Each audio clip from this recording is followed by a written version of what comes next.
भाषा। देखो अभी ना कुछ ग्रामर का पोर्शन हम नहीं पढ़ रहे हैं, अभी हम लोग साहित्य पढ़ेंगे। हम जंप कर रहे हैं अभी साहित्य के एरिया में, फिर साहित्य पढ़ लेंगे, तब धीरे धीरे करके हम लोग पढ़ना चालू करेंगे क्या, ग्रामर।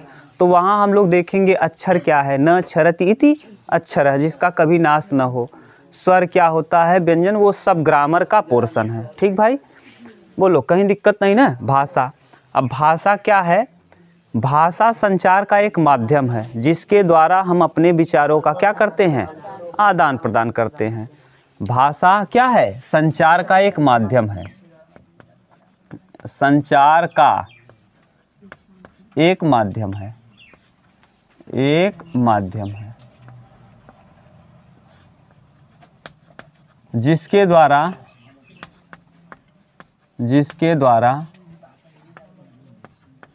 हम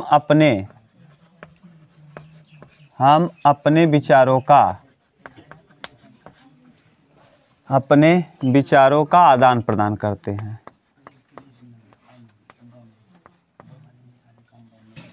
आदान प्रदान करते हैं।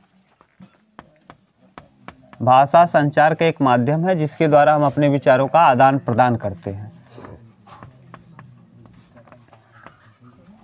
लेकिन आज हमारा टारगेट भाषा है ये नहीं है ना। आज हम लोग ये तो लिखने को लिख दिए हैं, लेकिन आज हम लोगों का टारगेट भाषा है ये नहीं है। हम लोगों का टारगेट आज वांग्मय है ना, वांग्मय। भाषा के लिए एक शब्द आएगा वांग्मय, वांग्मय। अब ये क्या है, अंग है, क ख ग घ अंग, वांग्मय। इस शब्द को देखने से पहले आप इसको देखो, दो तरीकों से लिख सकते हो, वाक जमा मय, वाक जमा मय। ये दो शब्द से बना है, वाक जमा मय न, क अंगम बदल गया, वांग्मय। एक चीज आप यहाँ समझो, कुछ शब्द आप और भी देख लो जो आप अभी तक बोलते आए हो लेकिन अभी विचार कभी नहीं किए हो। देखो ये हमने लिखा क्या भैया, गंगा। ठीक, अभी ये देखो ये क्या है, हाँ अभी भी गंगा है, अभी भी क्या है, गंगा है। इन दोनों ही शब्दों का मतलब सेम है ना। एक चीज और देख लो, आप समझना, पहले अभी समझो, हम पूरा डिटेल बता रहे हैं आपको, घबराना मत। देखो ये क्या है और ये क्या है,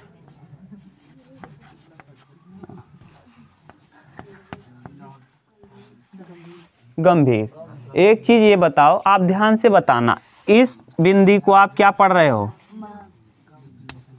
और इस बिंदी को आप पढ़ क्या रहे हो, ऐसा हुआ क्यों, कभी आपने ध्यान दिया? नहीं। देखो न, आपने ध्यान नहीं दिया होगा। अब इन शब्दों को समझो, इस अंग, इसको ग, इस बिंदी को क्या पढ़ रहे हो, अंग। क्या पढ़ रहे हो इस बिंदी को, अंग। देखो आप ये जानो कि ये शुरुआत कहाँ से है। सुनो, जैसे ग वाला पढ़ना चालू करो, द, ये द है, द, हाँ, त, थ, द, ध, न। त वर्ग का अंतिम वर्ण कौन होता है, जो बाद में आता है ना भैया। बाद में क्या आया है, द, तो बाद में द आया है, तो द का अंतिम वर्ण कौन होता है, त, थ, द, ध, न। इसीलिए इसको हम क्या पढ़ेंगे, ये भ है, भ बताओ किस में आता है, प, फ, ब, भ। इसीलिए इस बिंदी को हमने क्या पढ़ा, ये बताओ ग वाले में क, ख, ग, घ। इसीलिए इसको हम क्या पढ़ते हैं, बोलो भाई, क्लियर। आज तक आप पढ़ते आए थे, कभी इस पे विचार किया, आज समझ गए। यानी कब हम इसको यही बिंदी है यहाँ हमने न पढ़ा, यही बिंदी है यहाँ हमने म पढ़ा। ऐसा कर क्यों रहे हो, क्योंकि ये वाला वर्ण देखो, भ, भ किस में आता है, प, फ, ब, भ और क्या, म। तो ये देखो हम बाद वाले की बात कर रहे हैं, ये जो बिंदी लगा उसके जस्ट बाद वाला शब्द, बिंदी वाले के जस्ट बाद वाला अक्षर, अक्षर कौन सा है, भ है। भ बताओ, भ का अंतिम वर्ण कौन है, तो यही म लिखा जाता है, इसीलिए इसको पढ़ते हो गंभीर। जैसे यहाँ द, तो बताओ द किस वर्ण में आएगा? त, थ, द, ध और क्या? न। बताओ द का अंतिम वर्ण कौन है? द वर्ग का अंतिम वर्ण न है, तो इसीलिए यहाँ हम क्या पढ़ेंगे? न। जैसे गंगा में ग जो है, ये वाला ग बताओ क वर्ग में आएगा, और क वर्ग का अंतिम वर्ण कौन है? तो इसीलिए इसको हम पढ़ते हैं गंगा। ठीक भाई, बोलो। और भी कुछ आप शब्द कर सकते हो, चाहे जो आप जिसके ऊपर बिंदी लगा हो। चंदा, देखो चंदा जैसे बोल दिया हो, चंदा। अब देखो यहाँ न है, अब ये द है, तो द वाला किसके वर्ण में आएगा? त, थ, द, ध। तो इस वाले बिंदी को हम पढ़ेंगे क्या? आधा। बोलो भाई, ठीक। आप क्लियर? आज के बाद आपके सामने ऐसे बिंदी वाले दिखेंगे तो आप बता पाओगे ऐसा ही हम क्यों पढ़ें। एक जगह तो हम पढ़ रहे हो इस बिंदी को न, एक जगह पढ़ रहे हो म, एक जगह पढ़ रहे हो क, अंग। ऐसा हो क्यों रहा है, समझ गए? हाँ, तो यही कारण है कि हम लोग ऐसा पढ़ते हैं। तो यहाँ वांग्मय लिखने से समझ में आया हमको, इसीलिए हमने बता दिया। हो सकता है आपने कभी ध्यान दिया भी हो सकता है न दिया हो, लेकिन अब दे लिए होंगे। ठीक। हाँ, जैसे झंडा है, न, झंडा वाला देख लो। हाँ, झंडा है ऐसे, तो ये अड़ा वाला कौन है? च, छ, ज, झ, अड़, च, छ, ज, झ यहाँ होता है। ये अड़ा अंग, ट, ठ, ड, ढ, ये कौन सा है? अंग वाला है कि अड़ा वाला है? ट, ठ, ठ, ड, ढ, अड़ा वाला। ट,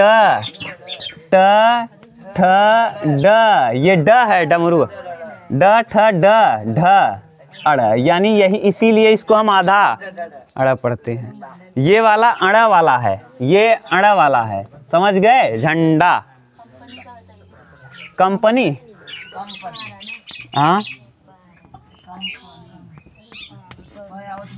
प, फ, ब, भ, म, क्या आएगा? प, फ, ब, भ। ये देखो ये क्या है? प किस में आएगा? तो यहाँ क्या पढ़ोगे इस बिंदी को? संचार। ना एक्सेप्शन नहीं, संचार। संचार न, तो च, छ, ज, झ, इ न नहीं पढ़ते यहाँ। अड़ा को पढ़ने का तरीका संचार न, यही है बोल रहे हो, लेकिन बोलने का तरीका आप उतना अच्छे से बोल रहे हैं। जैसे श्रृंगार को आप जरा बोल के दिखाओ, इस वाले श्रृंगार को बोलने में हालत खराब हो जाए, जो अभी लिखे थे हम उस वाले को, समझ गए? तो ये आड़ा नहीं पढ़ रहे हो, न नहीं पढ़ रहे हो, संचार अड़ा वाला। अब उसको बोल नहीं पाओगे, वो आपकी गलती है। ठीक, संचार। च, छ, ज, झ यहाँ वाला यहाँ पढ़ रहे हो, यहाँ ये मत सोचना न पढ़ लिए हैं न, संग हाँ, बोलना ही अजीब हो जाएगा, समझ गए? तो ये है, तब ये संन्यास। तो इस तरीके से देखना अपना, ये हो गया कहानी कंप्लीट। ठीक, अब हम लोगों को देखना है वांग्मय के विषय में। अब वांग्मय है क्या?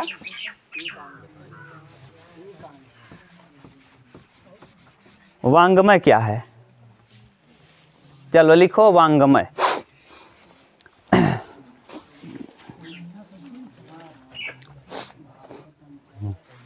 लिख लिए वांग्मय। वांग्मय। अब वांग्मय दो शब्दों से मिला है, वाक जमा मय। वाक जमा मय, और जहाँ वाक का अर्थ होता है भाषा। वाक का अर्थ क्या होता है? भाषा। अब ये देखिए, भाषा दो प्रकार की हो सकती है, या तो व्यापक भाषा और एक सीमित भाषा। भाषा कितने प्रकार का? दो, एक व्यापक भाषा और एक सीमित। समझ गए? व्यापक और सीमित। देखो व्यापक भाषा क्या है और सीमित भाषा क्या है, आप समझो। व्यापक भाषा,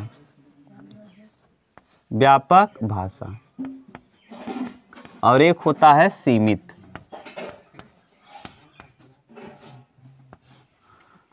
व्यापक भाषा किस तरीके से, जैसे ऐसी भाषा जो आदमी इशारों में बात कर लेता है, संकेतों में बात कर ले, जैसे हम ही कहें यहाँ और आप कहो बढ़िया ना, हाँ अब आप जैसे कुछ भी हम कहें और आप कहें बढ़िया ना, अब ठीक, जो अब देखो इस बात में आप समझ गए कि कितना अच्छे से वो ठीक और सब ठीक ठाक, हाँ और में क्या है, कुछ है, यानी और से ये समझ गया आदमी कि आप पूछना क्या चाह रहे हो ना। तो भाषा जो है ये व्यापक अर्थ रख सकता है। पशु पक्षी जो बोल रहे हैं हम लोग समझ पा रहे हैं नहीं, वो अपनी भाषा में बात कर रहे हैं कि नहीं, यही है पशु पक्षियों की भाषा जो आती है किसके अंतर्गत आती है, पशु पक्षी ये जो बात कर रहे हैं ये किस भाषा में बात करते हैं, व्यापक अर्थों में, ठीक। और जो संकेत की भाषा है, संकेत वाला, जैसे हम लोग संकेतों में बात कर रहे हैं, देखो संकेत वाली भाषा भी व्यापक है। संकेत जैसे हमने कहा और ठीक हो गए ना, अब माने इधर इशारे पे अब पता चला, देखो मान लो हम ही पढ़ा रहे हैं, यहाँ किसी का मन नहीं लग रहा है, हम इधर बोर्ड की तरफ हुए और उधर वो कहा कि और वो कहन हाँ, वो कहन बा, कहन हाँ चल, नहीं कर, तो ये समझ गए कि यानी जुगाड़ बा, बहरे बा जुगाड़, तो ये समझ गए। तो यानी भाषा संकेतों का हो सकता है, संकेत का भाषा। अब संकेत के भाषा में ना बिहारी लाल को आपको पढ़ा दिए हैं ना, बिहारी के दोहे पढ़ाए हैं ना, बिहारी का एक दोहा बहुत ही प्रचलित है, कहत नटत रीझत खिजत और मिलत खिलत लजिझात और भरे भवन में करत हैं नैनन ही सो बात। बहुत प्रसिद्ध हुआ बिहारी लाल का। बिहारी लाल को कहा जाता है ये प्रेमी, जहाँ दो प्रेमी प्रेमिका रहते हैं वहाँ अपना माइक लेके माने कैमरा लेके घूमते रहते हैं, इस तरीके की ये लिखने वाले हैं। बिहारी लाल ही नहीं, उस समय उस दौर के जो भी अभी आपको पढ़ेंगे हम लोग आदिकाल, भक्ति काल, रीति काल, आधुनिक काल, तो वहाँ देखेंगे उस समय के उस दौर के जो भी रहे हैं लेखक, ज़्यादातर लेखक इसी मूड के रहे हैं, आशिकी मूड के रहे हैं, ठीक। तो ये देखिए यहाँ माने कहीं शोक सभा है, शोक सभा, बिहारी बिहार के नहीं थे, कहीं शोक सभा चल रहा है और उस शोक सभा में बिहारी लाल जी ना, अब सोचो सुनो, शोक सभा चल रहा है, उस शोक सभा में बिहारी लाल जी नायक नायिका का वर्णन कैसे कर रहे हैं, कि कहत, नायक कहता है नायिका को। अब देखिए वहाँ शोक है और नायक से कोई मतलब नहीं, नायक और नायिका आपस में ही मस्त हैं। नायक कह रहा है कहत, इशारों से कहत, तो वो कुछ बोला और नटत, नायिका खींच गई, नटत माने गुस्सा हो गई, कहत नटत इनकार कर रही है, ये कुछ बोल रहा है आओ चलो, तो ना उधर शोक सभा है, इनका अपना लगा है, तो ये हाँ, तो कहत वो कह रही है ये नटत। अब ये नटत माने क्या हो गया, नायिका रीझ गई, नायिका थोड़ा गुस्सा हो गई और ये और इसको तो कोई काम नहीं है, ये तो वो ऐसे ही मस्त है। और जब नायिका रीझी तो माने कहत नटत, नायिका गुस्सा हो गई, तो नायिका के जो गुस्सा होने का तरीका था उसी पे ये खुश हो रहा है नायक, रीझत, इसको इसी पे मजा आ रहा है, क्या अदा है, क्या अदा से क्या कर रहे ना, इसका यही से इसी में ये मस्त है कि क्या गजब का मना की है, वाह क्या तरीका है मना करने का। तो कहत नटत रीझत, सोचो नायिका का देखो क्या गजब, इसको कोई मतलब है नहीं, काम धाम तो है नहीं, अपना इसी मस्त है, क्या मना की है, वाह क्या अदा है मना करने का। ये है बिहारी लाल का वर्णन देखो, कहत नटत रीझत खिजत। अब जब ये देख रही है कि मैं इतना गुस्सा हो रही हूँ फिर भी इसको मजा आ रहा है, तो रीझ गई हो ना। मिलत, अब दोनों के नैन मिल गए, मिलत, और जैसे ही मिला मिलत खिलत, दोनों के मुस्कुरा गए और नायिका लजा गई। हाँ, मिलत खिलत लजिझात, और भरे भवन में करत हैं, और पूरा भवन भरा हुआ है। अब आप शोक सभा है भाई, सब भरा होगा, सब आदमी आए होंगे, कोई घटना दुर्घटना हुई होगी। और मिलत खिलत लजिझात, और भरे भवन में करत हैं नैनन ही सो बात, पूरा भवन भरा हुआ है, ये नायक नायिका अपने में मस्त हैं, नैनों से बात कर रहे हैं। ये कैसी भाषा है, सांकेतिक, समझ गए। ये ऐसी भाषा है जो संकेतों के द्वारा बोली गई, इसमें कुछ किया न तो उसने कोई हाथ चलाया न कुछ नहीं, इसी से बात हो रहा है, नैनों से ही, आँखों से ही। और इधर तो उधर सनकाया होगा अपना, वो कहे होगी गुस्सा हो गई, समझ गए, ये कहानी है। तो व्यापक भाषा समझ गए, यानी वाक का मतलब होता है भाषा, और मैं यानी वाक जो है व्यापक भाषा और सीमित भाषा। व्यापक भाषा और सीमित भाषा का मतलब समझ रहे हो। और सीमित भाषा क्या होती है, जो आप एकदम लिखित रूप से हो, जो मुद्रित हो या लिखित रूप से हो, एकदम सीमित, उसमें जितना लिखा उसमें कुछ फेरबदल कर सकते हो नहीं। तो ये लिखित या मुद्रित भाषाएं जो होती हैं क्या होती हैं, सीमित भाषाएं। लिखित या मुद्रित भाषा, सीमित भाषा। लिखो, लिखित या मुद्रित भाषा, मौखिक या लिखित। शब्दों की भाषा, जो शब्दों की भाषा होती है यह सीमित होती है। शब्दों की भाषा, शब्दों की भाषा। शब्दों की भाषा जो होती है ये कैसी होती है, सीमित होती है ना। लिखो, शब्दों की भाषा, मौखिक या लिखित ना, शब्दों की भाषा, मौखिक, लिखित या मुद्रित। शब्दों की भाषा मौखिक, मौखिक, लिखित या मुद्रित, लिखित या मुद्रित। मौखिक, लिखित या मुद्रित शब्दों की भाषा।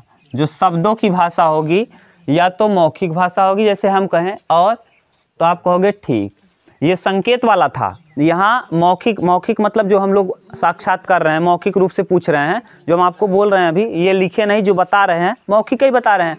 मौखिक भाषा भी व्यापक होता है, ये मत सोचना मौखिक भाषा इस व्यापक का अर्थ नहीं है। जैसे मौखिक भाषा आप जैसे हम कहें और, तो आप कहेंगे बढ़िया, बहुत बढ़िया बोलने का तरीका आपका बता देता है कि आप ठीक है, ठीक ठाक। दोनों में अर्थ अंतर है कि नहीं, अंतर है, बहुत अंतर है। ठीक ठाक यानी फिट, हाँ माने ठीक, मस्त एकदम। तब ये वाले में क्या सेंस आ रहा है, एकदम बढ़िया, समझ गए। तो ये है, तो मौखिक। और लिखित या मुद्रित क्या है, जैसे जो आप लिख के, जो हम यहाँ लिख रहे हैं ये लिखित है, या मुद्रित जो भी अखबार आप पढ़ रहे हो, किताब पढ़ रहे हो, ये सब कैसी भाषा है, लिखित या मुद्रित, लिखित या मुद्रित। इसको उतारो, लिखो, मौखिक या लिखित भाषा में की गई कोई भी अभिव्यक्ति, मौखिक या लिखित भाषा में की गई कोई भी अभिव्यक्ति मौखिक या लिखित भाषा में, लिखित भाषा में, लिखित भाषा में की गई कोई भी अभिव्यक्ति, की गई कोई भी अभिव्यक्ति, कोई भी अभिव्यक्ति वांग्मय कहलाता है, वांग्मय कहलाता है, वांग्मय कहलाता है, कहलाता है। लिख लो, यानी किस तरफ की बात हम कर रहे हैं, ये वाला लिखित या मौखिक रूप से, यानी सीमित वाले का सेंस है। तो लिखित या मौखिक रूप से, लिखित या मौखिक रूप से भाषा में की गई कोई भी अभिव्यक्ति वांग्मय। तो अब अगर वांग्मय पूछा जाएगा तो वांग्मय का व्यापक अर्थ होगा क्या, नहीं, वांग्मय का अर्थ क्या होगा, लिखित या मौखिक रूप से की गई कोई भी अभिव्यक्ति क्या कहलाएगा, वांग्मय। वांग्मय वाक जमा मय से बना है, जहाँ वाक का अर्थ होता है भाषा। बोलो भाई, ठीक, कहीं दिक्कत हो तो अब बताओ, नहीं तो इसको उतारो, तब हम लोग देखते हैं इसकी बात ना। उतार लो, साहित्य वांग्मय। अब हम लोग पढ़ेंगे साहित्य, क्योंकि अभी हम लोग ग्रामर नहीं पढ़ना है, हम पहले साहित्य पढ़ लेंगे, फिर साहित्य का वांग्मय क्या है, तब जाके हम लोग ग्रामर पढ़ लेंगे। क्लियर। साहित्य कोई नहीं जल्दी पढ़ाता कि आप लोगों को फिर उसमें दिक्कत भी होती है। ये वाला तो थोड़ा बहुत आप जानते भी हैं कि शब्द क्या है, अक्षर क्या है ना, संधि क्या है, थोड़ा बहुत आप जानते भी हैं। ये वाला थोड़ा सा टॉपिक ना अलग हो जाता है कि कब शुरुआत हुआ, इस काल को क्या कहते हैं, इस वीरगाथा काल किसका नाम है, चारण काल क्या नाम, किसका नाम है। तो ये सब काल विभाजन कब कैसे हुआ, किसने विभाजित किया ना, ये सब चीज़ें जो हैं जल्दी मिलती नहीं हैं, और यही एग्ज़ाम में पूछता है रिपीट करके। तो इसको हाँ, अष्टछाप है, अष्टदिग्गज है, ये सब रचनाएं हैं जो आपको जल्दी मिलेगा नहीं। जैसे हम लोग जब बात करेंगे निबंध की, तो निबंध की दुनिया में जब भी निबंध की बात करेंगे तो सबसे महत्वपूर्ण है कौन? आचार्य रामचंद्र। निबंध के लिए सबसे महत्वपूर्ण माने जाते हैं आचार्य रामचंद्र शुक्ल। और आपके यहाँ याद करके रखना, हो सकता है चिंतामणि दे दे ना, आचार्य रामचंद्र शुक्ल का ही निबंध है चिंतामणि, याद करके रखना, चिंतामणि निबंध है। और आचार्य रामचंद्र शुक्ल निबंध के सम्राट माने जाते हैं ना, निबंध के सम्राट। जब भी उनका नाम निबंध में लिया जाता है ना, तो उनके साथ एकदम समझ लो उस निबंध के डॉन हैं ना, निबंध के क्या हैं? डॉन। टेंटन उनके लिए लगा देना साउंड ना, निबंध के डॉन। तो ये चिंतामणि निबंध अगर कहीं दिखने को आ गया तो समझ जाना किसका चिंतामणि निबंध है? आचार्य रामचंद्र शुक्ल का, आचार्य रामचंद्र शुक्ल। अब हम लोगों को देखो साहित्य पढ़ना है, बाद में हम लोग ग्रामर पढ़ेंगे, तो लिखो साहित्य वांग्मय। साहित्य वांग्मय हेडिंग डालो, साहित्य वांग्मय। साहित्य वांग्मय, साहित्य वांग्मय को हम लोग 3 अर्थों में बांटेंगे। कितने भाग में? 3। लिखो साहित्य वांग्मय।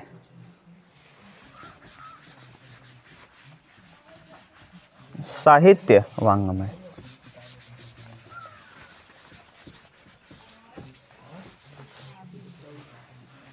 लिखो साहित्य वांग्मय।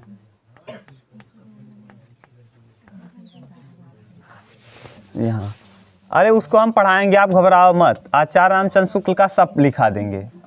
साहित्य वांग्मय,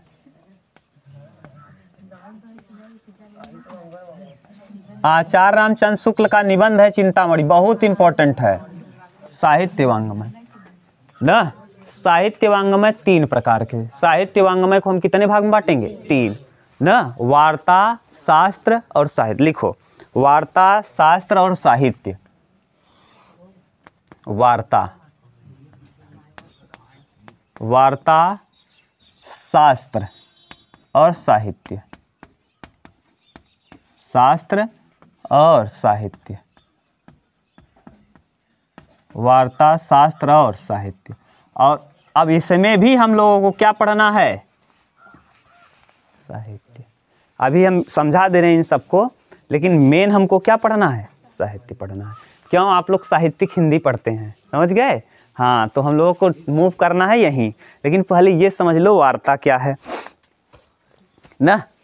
वार्ता, वार्ता देखो, सामान्य बातचीत जो हम करते हैं उसी को क्या कहते हो?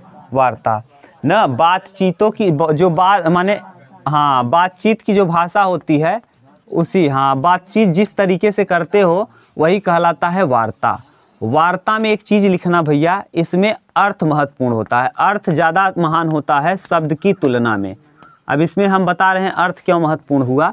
जैसे आप लोग सुने होंगे रानी लक्ष्मीबाई ने अंग्रेजों के दांत खट्टे किए। अब बताओ इसमें, हाँ, इसका बताओ अर्थ महत्वपूर्ण है कि शब्द? रानी लक्ष्मीबाई ने अंग्रेजों के दांत खट्टे किए, तो इसका क्या सेंस आ रहा है? नींबू रगड़ दिया? नहीं, इसका अर्थ क्या है? बहुत बड़ा। दूसरा अर्थ इसमें कौन बड़ा है? अर्थ की शब्द? अर्थ। अर्थ नहीं समझ पाओगे तो सब गड़बड़ हो जाएगा, समझ गए? वार्ता में क्या महत्वपूर्ण है अजय? अर्थ महत्वपूर्ण है। जैसे बताओ आप, जैसे नाको चना चबाना, यानी नकियम चना भरत है? नहीं, ये मुहावरे जितने भी हैं किसके अंतर्गत आते हैं? वार्ता। इसका सेंस अलग होता है, ठीक भाई? जैसे और भी देख लो, हाँ, ये जैसे उसको छोड़ो, जैसे अब पछताए होत का जब चिड़िया चुग गई खेत, इसका मतलब पूरा खेत चिड़िया अगर चुग जाएगी तो डायनासोर नहीं बन जाएगी कि चिड़िया रहेगी वो।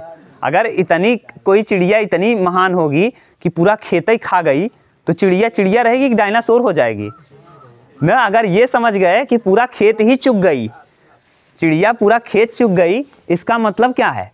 कि चिड़िया बहुत मोटी हो गई होगी या तो फट गई होगी, ऐसा हुआ? हाँ हाँ, तो ये समझ, बहुत चिड़िया होगी तब भी मर जाएगी यार, इतना खेत थोड़ा सा है। तो अब पछताए हो, इसका सेंस दूसरा है कि वही है? हाँ, ये सेंस दूसरा। हाँ, जितने भी मुहावरे हैं वो एक वही सेंस है कि दूसरा है, ये बताओ। हाँ, खोदा पहाड़ निकली चुहिया, ये सब अर्थ एक है कि दूसरा है इसका? इसका अर्थ, इसमें कौन महत्वपूर्ण है? छोड़ो, एक हम और आपको बात बता रहे हैं। ये डायलॉग है, फेमस डायलॉग, उस संता बनता वाला। हमारे सर कहा करते थे सर ने बताया था कि जैसे सुनो, सर ने बताया था ये कि मान लो 100 लोग थे, 100 लोग प्लेटफार्म पर इंतज़ार कर रहे थे, किसकी? ट्रेन की इंतज़ार कर रहे थे, ठीक, 100 लोग। अब ट्रेन क्या हुई, चली ना। अब 100 के 100 लोग वहाँ खड़े थे। एक आदमी जो था वो मरने के उद्देश्य से वहाँ गया था। कहाँ? ट्रेन के पटरी के पास ना। अब ट्रेन के पटरी के पास मरने के लिए गया था। अब अलाउंस हुआ ना, अलाउंस ये हुआ कि हाँ ट्रेन नंबर ये प्लेटफार्म नंबर 1 पर आ रही है। जितनी भी जनता थी सोची अरे बाप रे, ट्रेन कहाँ आ रही है? प्लेटफार्म पे। और जो मरने गया था वो पटरी पर खड़ा था। जब वो सुना कि प्लेटफार्म पे आ रही है तो आके खड़ा हो गया कहाँ? प्लेटफार्म पे। और जो प्लेटफार्म पे खड़े थे कहाँ कूद गए? पटरी पे। तो 99 लोग क्या हो गए? साफ हो गए। बचा कौन? एक आदमी। जो एक आदमी बचा भैया, है ना, एक व्यक्ति बच गया। तो बचा क्या? उससे पूछा गया इंटरव्यू, भाई आप तो बहुत बुद्धिमान आदमी हैं, आप तो इतना बुद्धिमान है कि 99 लोग मर गए लेकिन आप बच गए। तो कहा गया क्या हुआ ऐसा कि आप बच गए? तो कहा भैया ऐसा कुछ हुआ नहीं, हम मरने के उद्देश्य से गए थे। गड़बड़ ये हो गया कि वो कहा प्लेटफार्म पे आ रहा है तो हम प्लेटफार्म पे आ गए, सोचे यहीं मरना है। गलतियाँ हम मरने को, जो लोग सोचे कि वहाँ। तो इसमें देखो अर्थ समझना था कि शब्द? अर्थ समझना था। समझ गए? ये चुटकुल्ला टाइप सा अब आप ज़्यादा अच्छे समझ पाए होंगे उससे अच्छा। ठीक, बोलो भाई, कहीं दिक्कत नहीं। ये था शब्द। शास्त्र जो होता है, यह शास्त्र बहुत ही इम्पोर्टेंट होता है। शास्त्र में आप शब्दों को बदल नहीं सकते। शास्त्र में शब्द महत्वपूर्ण है। शास्त्र में जो भी चीज़ें हैं वो सब महत्वपूर्ण है। इसमें लिखने का सेंस भी महत्वपूर्ण है। जैसे मेरी मांग पूरी करो और मेरी मांग पूरी भरो, दोनों में अर्थ है कि वही है? हाँ, दोनों में अगर गलत समझ गए, मांग पूरी करना यानी मांग पूरा, कुछ मांग है उसको पूरा करना है। और मेरी मांग पूरी भरो यानी ये सिंदूर का सेंस है पूरा भरने का। समझ गए? मेरी मांग पूरी करो, मेरी मांग पूरी भरो, समझ रहे हो क्या मतलब है? तो यानी इसमें क्या है? विज्ञान, अर्थशास्त्र, इन सब की जो बात करते हो आप, इसमें जो मेन सेंस है उसको समझना रहता है। नहीं समझ पाए तो गलत हो जाएगा। विज्ञान की जो बातें होंगी, विज्ञान के अलावा जो भी अर्थशास्त्र की बातें हैं, ये सब अर्थशास्त्र, ठीक, ये सब की सब क्या कहला? समाजशास्त्र है ना। ये सब के सब बताओ। अर्थशास्त्र में मांग आता है, मांग का सेंस ही कुछ होता है ना। मांग बढ़ेगा तो जैसे मांग बढ़ेगा तो ऐसी प्राइस भी बढ़ जाएगा। बताओ आप किसी चीज़ का, जैसे आप किसी दुकान में, किसी भी दुकान में कोई सामान आप लेने गए, जैसे यही बोर्ड था, ये बोर्ड हम लेने गए, इस बोर्ड का 3 ग्राहक आ जाए, इसी बोर्ड का, बोर्ड 1 है, तो बताओ इसका मांग बढ़ गया और मांग बढ़ा तो मूल्य क्या हो जाएगा? तो यहाँ मांग का सेंस ही उसी अर्थ में निकालना पड़ता है। समझ गए? तो यहाँ जैसे हम कहें मेरी मांग पूरी करो और मेरी मांग भरो, इन दोनों में बहुत अंतर है कि नहीं अंतर है? बहुत अंतर है। समझ गए? इसमें कौन महत्वपूर्ण होगा? इसमें शब्द महत्वपूर्ण होगा। क्या? शब्द। किसकी तुलना में? अर्थ की तुलना में इसमें शब्द बहुत ही महत्वपूर्ण होगा। बोलो भाई, कहीं दिक्कत हो तो बताओ। इसमें शब्द महत्वपूर्ण होगा, अर्थ महत्वपूर्ण। समझ रहे हो कशिश?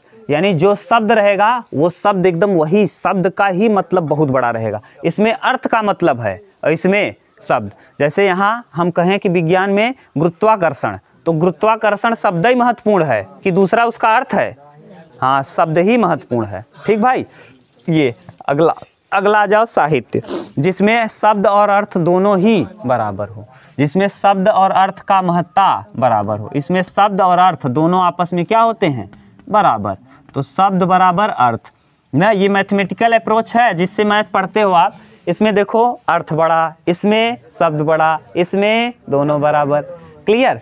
उतारो तब हम समझा देते हैं और अच्छे से। हाँ, यहाँ लिख लो, साहित्य आपसे पूछेगा साहित्य किसे कहते हैं, तो बता लोगे? यानी यहाँ शब्द और अर्थ के बीच में क्या होगा? प्रतिस्पर्धा। राइटर कहते हैं यहाँ शब्द और अर्थ के बीच में, शब्द सोचता है मैं महान हो जाऊं, अर्थ सोचता है मैं, तो शब्द और अर्थ के बीच प्रतिस्पर्धा। प्रतिस्पर्धा ना, तो साहित्य वांग्मय का वह हिस्सा है, लिख लो, साहित्य वांग्मय का वांग्मय का वह हिस्सा है जहाँ शब्द व अर्थ के बीच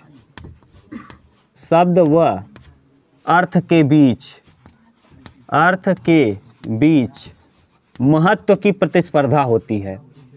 महत्व की प्रतिस्पर्धा होती है। प्रतिस्पर्धा होती है। ठीक, लिख लो। आपसे पूछा जाएगा साहित्य किसे कहते हैं ना। आपके यहाँ पहले टॉपिक है, ऊपर देखना, साहित्य की पहले ही है उसमें किताब में। हाँ, बढ़िया से देखना, साहित्य किसे। अब समझ गए, हम लोग डायरेक्ट यहाँ नहीं पहुँचे हैं, पूरा कहानी बता के तब पहुँचे हैं। ठीक, तो आप इसको एक बार घर पे रिपीट करिएगा।